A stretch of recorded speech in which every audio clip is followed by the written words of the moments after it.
चिराग पासवान जी के पास आर्थिक स्थिति इतनी मजबूत है कि अगर उनका 10 लाख 20 लाख अगर कहीं बर्बाद हो जाए, कोई लेके भाग जाए, कोई लूट ले, तो उनको कोई फर्क नहीं पड़ेगा। लेकिन पासवान समाज के लोग मेहनत मजदूरी करके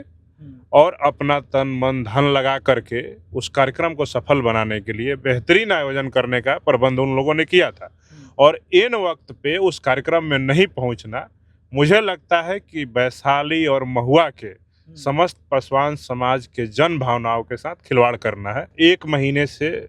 चिराग पासवान जी से समय लेने का प्रयास किया जा रहा था कि आप समय दीजिएगा तभी कार्यक्रम होगा। इनको तीसरी बार जब वहाँ के आयोजक कमेटी के लोगों ने दिल्ली जाकर के, पटना में जाकर के आग्रह किया कि चिराग पासवान जी वहाँ कार्यक्रम में उपस्थित हो, हम लोग बतौर मुख्य अतिथि उनको बुलाना चाहते हैं। सारा कुछ करके जब फाइनल हो गया, फाइनली कि आपको 12 तारीख या 13 तारीख में जो भी कार्यक्रम था,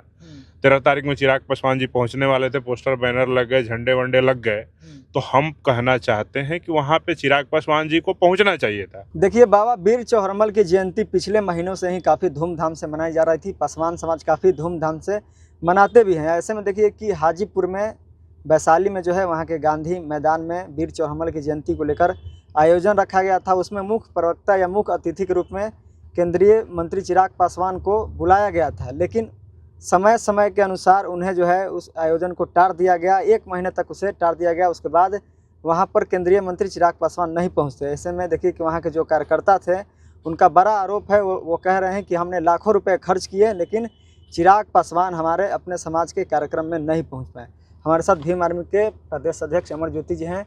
चिराग पासवान को लेकर काफ़ी वहाँ के जनता जो है नाराज़ हैं। केंद्रीय मंत्री पर भरोसा किए, फिर भी वो जो है कार्यक्रम में नहीं पहुँच पाए। देखिए, जहाँ तक मुझे जानकारी है कि महुआ में, वैशाली जिले के महुआ में,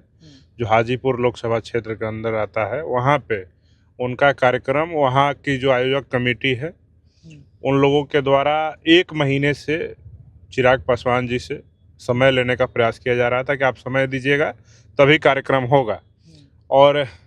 उनकी तैयारी 2 डेटों में पहले भी उनकी हो रखी थी, जब उन्होंने आश्वासन दिया था कि हाँ हाँ हम आएंगे, लेकिन और दोनों डेट भी फेल हो गया। अब जब तो तिबारा इनको तीसरी बार जब वहाँ के आयोजक कमेटी के लोगों ने दिल्ली जाकर के, पटना में जाकर के उनसे मुलाकात किया, और उनकी पार्टी के जो बिहार सरकार में मंत्री हैं, 2 मंत्री, उन लोगों को भी मिल करके वहाँ के आयोजक कमेटी ने आग्रह किया कि चिराग पासवान जी वहाँ कार्यक्रम में उपस्थित हो, हम लोग बतौर मुख्य अतिथि उनको बुलाना चाहते हैं। तो ऐसे में और सारा कुछ करके जब फाइनल हो गया, फाइनली कि आपको 12 तारीख या 13 तारीख में जो भी कार्यक्रम था, 13 तारीख में चिराग पासवान जी पहुंचने वाले थे, पोस्टर बैनर लग गए, झंडे वंडे लग गए, तो हम कहना चाहते हैं कि वहाँ पे चिराग पासवान जी को पहुंचना चाहिए था। अगर नहीं पहुंचते हैं तो आप चिराग पासवान जी के पास आर्थिक स्थिति इतनी मजबूत है कि अगर उनका 10 लाख 20 लाख अगर कहीं बर्बाद हो जाए, कोई लेके भाग जाए, कोई लूट ले, तो उनको कोई फर्क नहीं पड़ेगा। लेकिन पासवान समाज के लोग मेहनत मजदूरी करके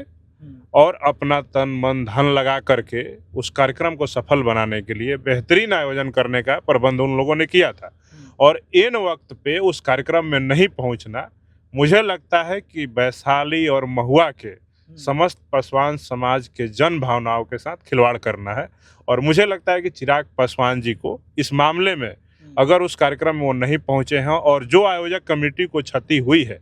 कम से कम उसका क्षतिपूर्ति तो जरूर ही करना चाहिए। जितने पैसे उन लोगों ने खर्च किए हैं उस कार्यक्रम को सफल बनाने में,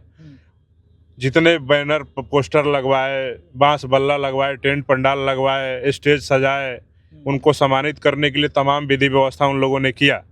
उसको लेकर के कम से कम आयोजक कमेटी को क्षतिपूर्ति जो भी खर्च हुआ हो, उनको, अगर बड़ा दिल रखते हैं चिराग पासवान जी, तो इसमें उनको क्षतिपूर्ति करना चाहिए आयोजक कमेटी को। और दूसरी बात, जन भावनाओं के साथ खिलवाड़ नहीं करना चाहिए। पासवान समाज के लोग, दलित समाज के लोग बहुत गरीब हैं और जैसे तैसे करके कोई कार्यक्रम आयोजन करते हैं, और उस आयोजन में अगर बहुत भरोसा करके किसी नेता को बुलाते हैं और अगर नेता नहीं पहुंचता है तो उनका विश्वास जो होता है, भावना जो होता है, वो ख़त्म हो जाता है। तो मुझे लगता है कि ये चिराग पासवान जी और आयोजक कमेटी का व्यक्तिगत मसला है। इस पे हम लोग को ज़्यादा कुछ नहीं कहेंगे, लेकिन हम ये ज़रूर कहेंगे कि जन भावना का ख्याल रखते हुए और जो आयोजक कमेटी का क्षतिपूर्ति, जो क्षति हुआ है, उसकी क्षतिपूर्ति चिराग पासवान जी को इस मामले में करना चाहिए। लेकिन उनके मंत्री हैं जो बिहार सरकार में मंत्री चिराग पासवान के, उनका साफ तौर पे कहना है कि दिल्ली में कैबिनेट की बैठक थी, इस वजह से चिराग पासवान नहीं आ पाए। देखिए, कैबिनेट की बैठक थी कि क्या थी, अब अचानक कुछ भी हो जाएगा, केंद्र सरकार के मंत्री हैं, वो अलग बात है। और तो पहले ही उनको समय नहीं देना चाहिए कि मैं नहीं दे पाऊंगा, या फिर जिस दिन उनका पटना आने का प्रोग्राम हो, बिहार में जब वो कई बार उस बीच में दौरान में 1 महीने के दौरान वो कई बार पटना आए, उसी में एक दिन कोई एक समय दे देते। इतना टाल मटोल करने के बाद आप फाइनली समय देते हैं कि मैं 13 तारीख को आ रहा हूँ और आप नहीं आते हैं, तो आप सोचिए कि वहाँ पे हजारों हजार जो पासवान समाज के लोग बाबा चौहरमल को आराध्य मानते हैं, और वहाँ पे बाबा चौहरमल के मेले में उनके जयंती समारोह के अवसर पे आपको मुख्य अतिथि के तौर पे बुला रहे हैं, तो बहुत विश्वास करके बुला रहे हो, तो आपको अपनी वहाँ पे उनकी भावनाओं का ख्याल रखते हुए समय देना चाहिए था, या फिर जिस दिन पटना आना था उस दिन का समय देना चाहिए था। आपको कैबिनेट का बैठक उसी दिन 13 तारीख को हुआ, मुझे तो कोई जानकारी नहीं कि कैबिनेट की बैठक हुई थी। खैर जो भी हो, लेकिन वहाँ के आयोजक कमेटी को वहाँ की क्षतिपूर्ति करना चाहिए, और पासवान समाज के जन भावनाओं के साथ खिलवाड़ करने का अधिकार किसी भी नेता को नहीं है। लेकिन चिराग पासवान के ना आने का बहाना चाहे जो कोई भी हो, लेकिन वहाँ के जो कार्यकर्ता थे, जो उनके समाज के लोग थे, कहीं ना कहीं गुस्से में आकर चिराग पासवान पर है, उनके मंत्रियों पर भी आरोप लगाने लगे कि जब समय वोट का आता है तो हम लोग खून पसीना बहाते हैं, जब ये लोग जीत जाते हैं तो आप खुद एसी गाड़ी में बैठते हैं, एसी कमरे में बैठ जाते हैं, हमारी कार्यक्रम में नहीं पहुंचते। देखिए, दोनों अलग अलग विषय है। अगर ये देखिएगा तो मैं अभी आज का घटना बता रहा हूँ। सीतामढ़ी जिले में एक 8 वर्षीय पासवान समुदाय की बच्ची का दुष्कर्म हुआ है। अब उस परिवार के लोगों के पास, जिनको वोट दे करके ये समाज, पासवान समाज विधायक बनाता है, 19 MLA जिस पासवान समाज ने बना करके, जिस पार्टी को वोट दे करके, अपना कीमती वोट दे करके 19 MLA बनाए, 6 सांसद बनाए, 2 बिहार सरकार में मंत्री, 1 केंद्र सरकार में मंत्री, SC आयोग का चेयरमैन, और तमाम पद किसके बदौलत मिला? पासवान समाज के वोट के बदौलत ही मिला ना, चिराग पासवान जी के पार्टी को। तो चिराग पासवान जी से सवाल लाजमी है कि होना ही चाहिए कि खून पसीना लगा करके पासवान समाज के लोग आपकी पार्टी का झंडा उठाते हैं, डंडा उठाते हैं, आपका नाम आगे बढ़ाते हैं, आपके विधायक जिताते हैं, आपके सांसद जिताते हैं, आपके मंत्री बनवाते हैं, और उसी पासवान समाज की बहन बेटियों पे कोई मामला आता है, उनके भाइयों पे कोई मामला आता है, उनका जमीन छीनने का मामला। मैं लगातार 3 घटना भी, जितेंद्र पासवान चौकीदार का हुआ नवादा में, यहाँ पे नालंदा में एक 12 वर्षीय बच्चे का नींबू तोड़ने के लिए कर दिया गया। मैं आज की घटना बता रहा हूँ, सीतामढ़ी में 8 साल की बच्ची का दुष्कर्म कर दिया गया। हम पूछना चाहते हैं, कहाँ हैं इनके मंत्री,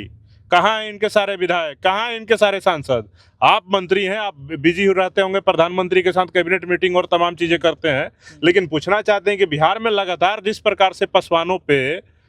अत्याचार हो रहा है, शोषण हो रहा है, उनकी जानें छीन ली जा रही है, उनकी सांसें छीन ली जा रही है, उनकी जमीनें छीन ली जा रही है, उनके घरों पे बुलडोजर चलवा दिया जा रहा है, तो ऐसे मंत्री, विधायक, सांसद होने में हमको तो लगता है कि लानत है ऐसे पद पे रह करके, कि जब आप अपने समाज की रक्षा सुरक्षा नहीं कर सकते हैं, उनके हक अधिकार की बात नहीं कर सकते हैं, संसद में, सदन में आवाज नहीं उठा सकते हैं, प्रशासन पे, सरकार पे दबाव नहीं बना सकते हैं, तो लानत है ऐसे मंत्री पद पे, ऐसे पार्टी का नेता होने पे। लेकिन आपने कई तरह के सवाल किया सर, लेकिन जो 19 विधायक LJPR के हैं, तो क्या लगता है कि सभी के सभी LJPR के ही विधायक है या किसी दूसरे? देखिए, मैं तो स्पष्ट कहता हूँ कि मुझे ऐसा लगता है कि जिस दिन अमित शाह जी चाह देंगे, इनकी पार्टी में 3-4 लोगों को छोड़ करके कोई भी इनकी पार्टी में नहीं रहेगा। और मुझे जहाँ तक पता है, इनके 19 MLA में 12-13 MLA भाजपा के द्वारा भेजे हुए लोग हैं, जो इनकी पार्टी में आए और टिकट पाए और चुनाव लड़े और विधायक बन गए। इनकी पार्टी और इनके विचारधारा से, रामविलास पासवान जी की विचारधारा से उनको कोई लेन देन नहीं है। लोजपा के टिकट NDA में थी, तो टिकट का थोड़ा ज़्यादा महत्व था, तो सब लोग इनके पार्टी से टिकट ले। हमको बताइए ना कि 19 MLA में 4-5 लोगों को छोड़ दिया जाए, तो किसी एक का हमको 2025 के चुनाव के पहले लोजपा का झंडा उठाए हुए, रामविलास पासवान जी का तस्वीर उठाए हुए फोटो दिखा दीजिए किसी कार्यक्रम का।